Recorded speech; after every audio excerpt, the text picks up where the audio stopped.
Assalamualaikum warahmatullahi wabarakatuh. Perkenalkan, nama saya Rahmatul Isnaini, kelas AKPK 31/20, NPM 20312014. Saya akan mempresentasikan mata kuliah pasar modal dan moneter mengenai bab tentang manajemen modal.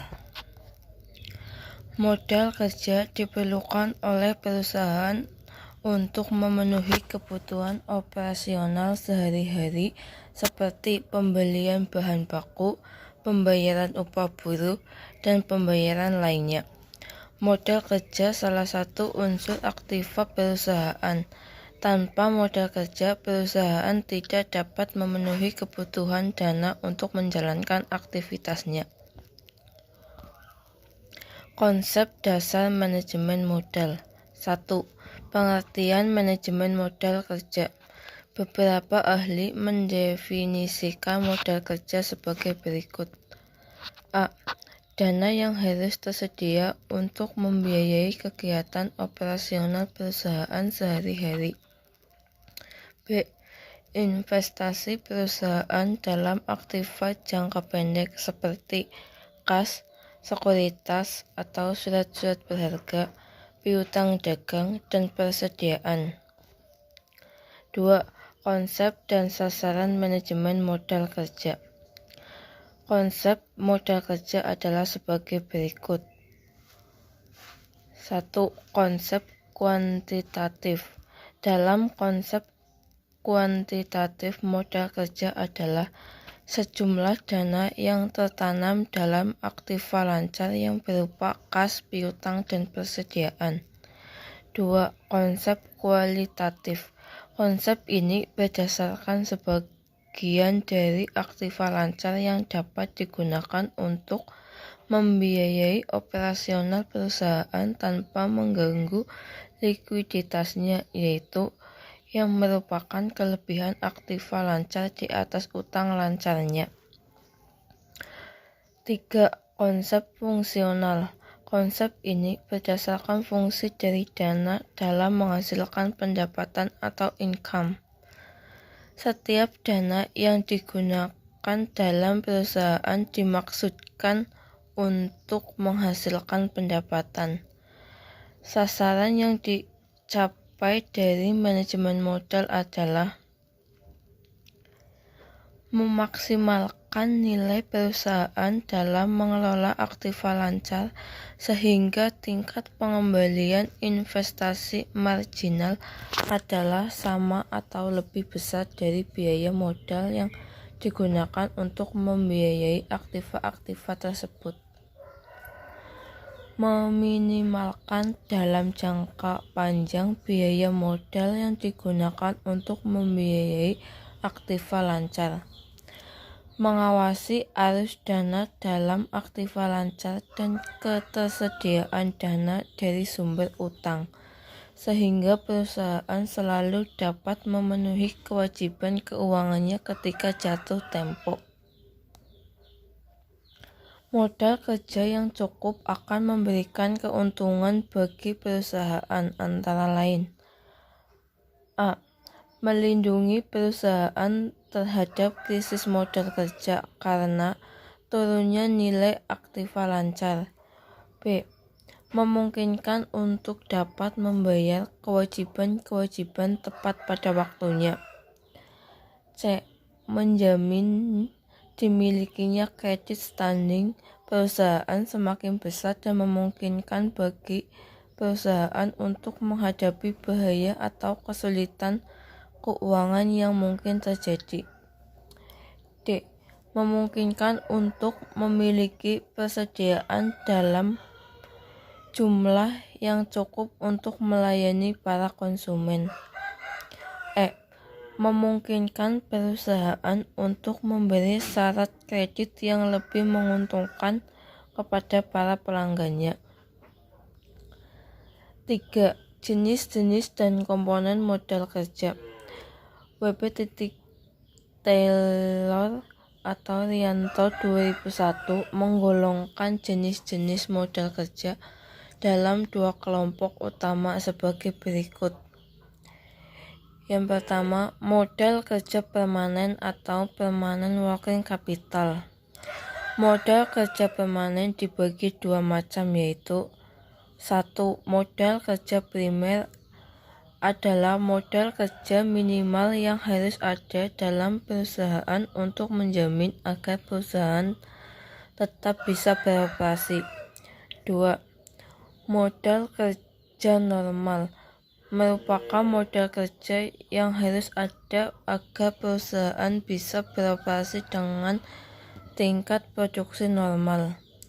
Produksi normal merupakan kemampuan perusahaan untuk menghasilkan barang sebesar kapasitas normal perusahaan.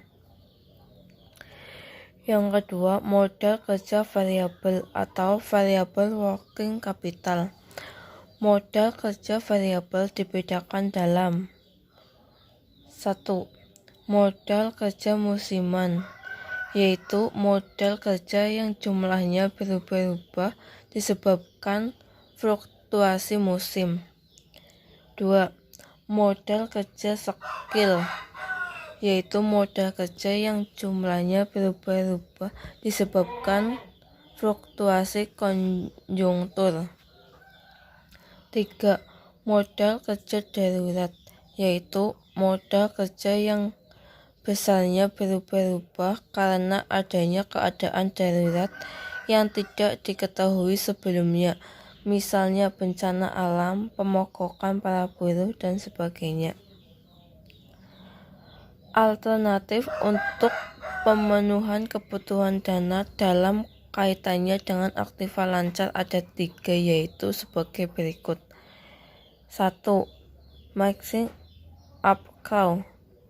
Pendekatan ini akan membiayai investasi aktiva tetap dan aktiva lancar permanen dengan sumber dana jangka panjang, baik utang jangka panjang maupun modal sendiri. Hal ini disebabkan untuk menghindari resiko perusahaan apabila sumber dana yang digunakan adalah sumber dana jangka pendek. Pada saat jatuh tempo, perusahaan tidak dapat membayarnya kembali. 2. Conservative approach. Pendekatan ini akan membiayai aktiva tetap dan aktiva lancar permanen serta bagian aktiva lancar yang berfluktuasi dengan utang jangka panjang dan modal sendiri.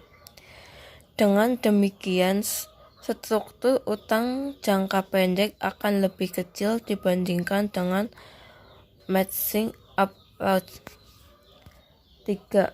Aggressive approach.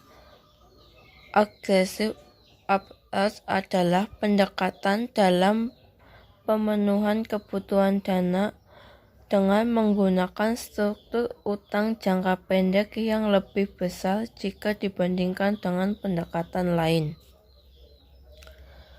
Komponen modal kerja terdiri atas aktiva lancar dan utang lancar, yaitu sebagai berikut. A. Kas, surat berharga, piutang, persediaan, utang lancar, dan lainnya. Kas. Kas dapat diartikan sebagai nilai uang kontan yang ada dalam perusahaan beserta pos-pos lain yang dalam jangka waktu dekat dapat diuangkan sebagai pembayaran kebutuhan finansial yang mempunyai sifat paling tinggi likuiditasnya. Kas berfungsi untuk membelanjakan seluruh kegiatan operasional perusahaan sehari-hari, mengadakan investasi baru dalam aktiva tetap, membayar dividen, pajak, bunga, dan pembayaran lainnya. Jumlah besarnya saldo kas yang akan terjadi dalam perusahaan sangat tergantung pada 3 motif di dalam memiliki uang kas, yaitu 1. Motif transaksi atau the transaction motion. Suatu perusahaan membutuhkan uang kas untuk membayar transaksi sehari-hari. 2. Kas. 2. Motif berjaga-jaga. Dalam motif ini, tujuan perusahaan memegang uang kas adalah berjaga-jaga terhadap ketidakpastian dan keadaan darurat. 3. Motif spekulatif. Dalam motif ini, memegang uang kas dimaksudkan untuk memperoleh keuntungan dari kenaikan harga, baik harga barang maupun harga uang. Surat berharga. Sebagai komponen model kerja, surat-surat berharga ini penting bagi manajer keuangan, sebab penanaman modal dalam surat-surat berharga merupakan salah satu cara pemecahan masalah dalam hal berlebihan uang kas. Kriteria yang harus diperhatikan oleh perusahaan dalam memilih surat berharga adalah default risk, yaitu disebabkan peminjam tidak dapat membayar bunga dan pokok pinjaman. Liquidity risk, yaitu yang disebabkan bahwa surat berharga atau aset tidak dapat dijual dengan harga yang wajar. Interest rate risk, yaitu resiko yang disebabkan oleh fluktuasi tingkat bunga sehingga return yang diperoleh berubah.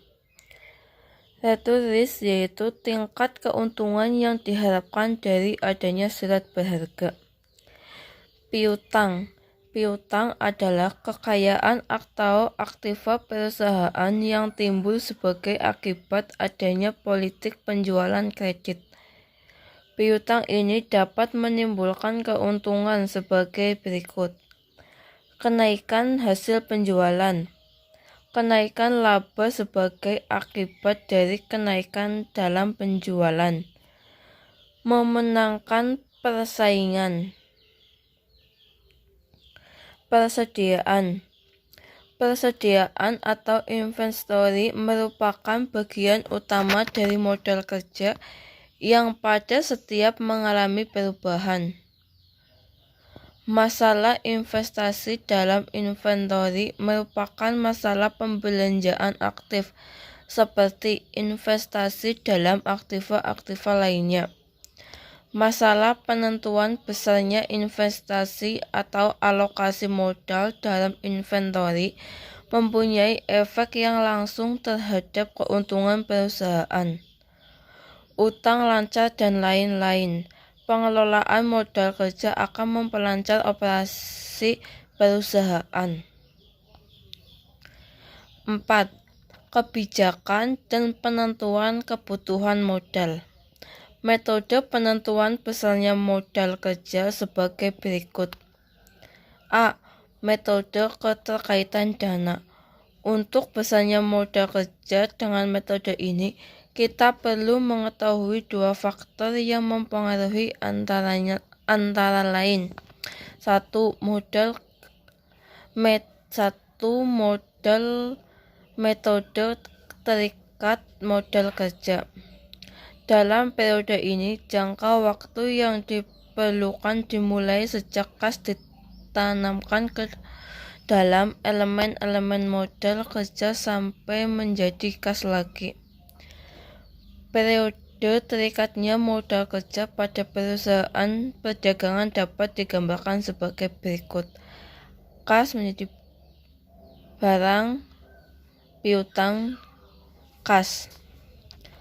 Periode terikatnya modal kerja pada perusahaan industri dapat digambarkan sebagai kas, kemudian bahan baku, kemudian proses produksi, kemudian barang jadi, kemudian piutang dagang, dan terakhir kas. 2. Proyeksi kebutuhan rata-rata per hari. Dalam periode ini, pengeluaran kas per hari merupakan pengeluaran kas rata-rata setiap harinya untuk membeli bahan baku, bahan penolong, bahan pembayar upah, bahan biaya pemasaran, dan pembayaran tunai lainnya. B. Metode perputaran modal kerja. Dalam metode ini, besarnya modal kerja ditentukan dengan cara menghitung perputaran elemen-elemen pembentuk modal kerja seperti perputaran kas, perputaran piutang, perputaran persediaan. Modal kerja selalu dalam keadaan operasi atau perputaran dalam perusahaan yang bersangkutan dalam keadaan baik. Periode perputaran modal kerja atau working capital turnover period dimulai saat kas diinvestasikan dalam komponen-komponen modal kerja sampai saat kembali menjadi kas. 5. Sumber modal kerja dan sumber-sumber pembiayaan modal kerja. Kebutuhan modal kerja yang permanen seharusnya dibiayai oleh pemilik perusahaan atau para pemegang saham. Semakin besar jumlah modal kerja yang dibiayai atau yang berasal dari investasi pemilik perusahaan, semakin baik bagi perusahaan tersebut karena akan memperbesar kemampuan perusahaan untuk memperoleh kredit dan membesar jaminan bagi kreditor jangka pendek. Pada umumnya, sumber modal kerja suatu perusahaan berasal dari sebagai berikut. A. Hasil operasi perusahaan. Hasil operasi perusahaan adalah jumlah net income yang tampak dalam laporan perhitungan rugi laba ditambah dengan depresiasi dan amortisasi. Jumlah ini menunjukkan jumlah modal kerja yang berasal dari hasil operasi perusahaan. Dengan demikian, jumlah modal kerja yang berasal dari hasil operasi perusahaan dapat dihitung dengan menganalisis laporan perhitungan rugi laba perusahaan tersebut. Keuntungan dan penjualan surat-surat berharga atau inventaris jangka pendek. Penjualan surat berharga ini menyebabkan terjadinya perubahan dalam unsur modal kerja, yaitu dari bentuk surat berharga berubah menjadi uang kas. Keuntungan yang diperoleh dari penjualan surat berharga merupakan sumber untuk bertambahnya modal kerja. Sebaliknya, apabila dalam penjualan tersebut terjadi kerugian, modal kerja pun akan semakin berkurang. C. Penjualan aktiva tidak lancar. Perubahan dari aktiva ini akan menjadi kas atau piutang yang menyebabkan bertambahnya modal kerja sebesar dari hasil penjualan tersebut. D. Penjualan saham dan obligasi. Sumber-sumber modal kerja akan bertambah apabila kenaikan sektor modal baik yang berasal dari laba maupun adanya pengeluaran modal saham atau tambahan investasi dari pemilik perusahaan.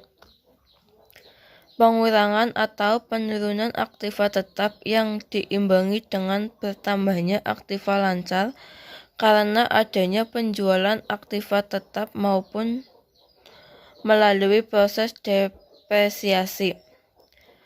Penambahan utang jangka panjang, baik dalam bentuk obligasi hipotek maupun utang jangka panjang lainnya yang diimbangi dengan bertambahnya aktiva lancar. Sekian presentasi saya. Apabila ada kekurangan dan kesalahan kata, mohon maaf yang setulus-tulusnya. Wassalamualaikum warahmatullahi wabarakatuh.